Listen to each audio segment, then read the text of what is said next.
არ დაუშვათ დედაქალაქის ურბანული გენოციდი. ამ მოთხოვნით თბილისის საკრებულოს ოპოზიციონერი დეპუტატები მმართველ პარტიას მიმართავენ. საუბარია ლაგუნა ვერეს მიმდებარე ტერიტორიაზე დაგეგმილ მშენებლობაზე, სადაც 50 სართულიანი ორი ცათამბჯენი უნდა აშენდეს. ოლიგარქის გუნდის ოპონენტები ამ მშენებლობის უკან სანქცირებული რუსი ოლიგარქის კვალს ხედავენ და ხელისუფლებას მოუწოდებენ პროექტი უკან გაიწვიოს.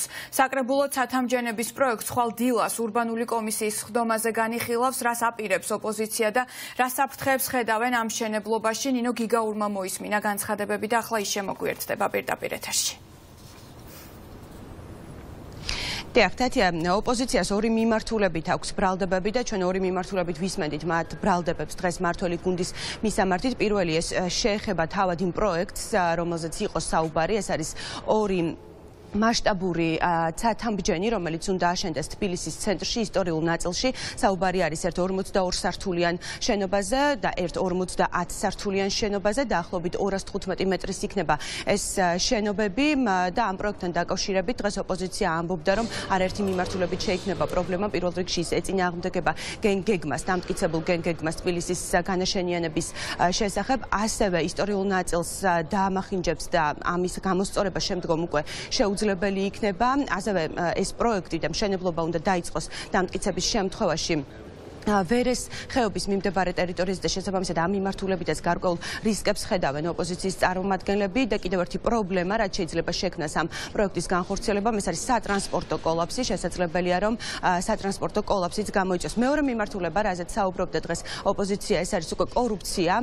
ისინი ამბობენ, რომ კომპანია, რომელიც ფლობს ამ უზარმაზარ ტერიტორიას დედაქალაქის ცენტრალურ ნაწილში, ეს არის New City Development, რომელიც ეკუთვნის მარიკა ვერულაშვილს და მათი თქმით, რეალურად მარიკა ვერულაშვილის ამ კომპანიის უკან დგას სანქცირებული რუსი ოლიგარქი, სანქცირებული რუსი ოლიგარქი, რომელიც არის როგორც ევროპის მიერ, ასევე უკრაინის მიერ დასანქცირებული. ისინი საუბრობენ გარკვეულ ოჯახურ კავშირებზე მარიკა ვერულაშვილსა და სანქცირებულ რუს ოლიგარქს შორის.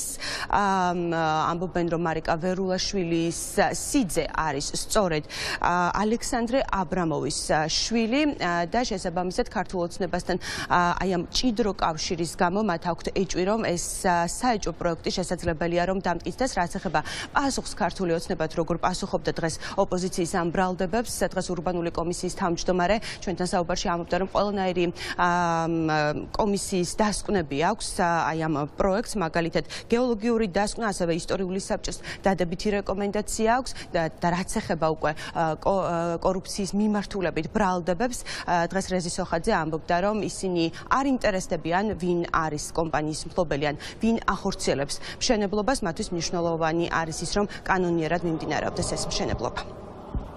ამ პროექტს აქვს პრობლემები სატრანსპორტო თვალსაზრისით.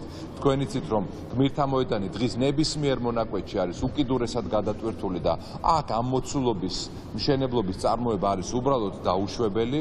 ასევე არსებობს პრობლემა ისტორიულ-კულტურული თვალსაზრისით. ეს პროექტი მდებარეობს მდინარე ვერეს ყველაზე პრობლემურ კალაპოტში, სადაც 2015 წლის 13 ივნისის სტიქიის დროს წყალმოვარდნის ყველაზე ძლიერი ნაწილი დაფიქსირდა.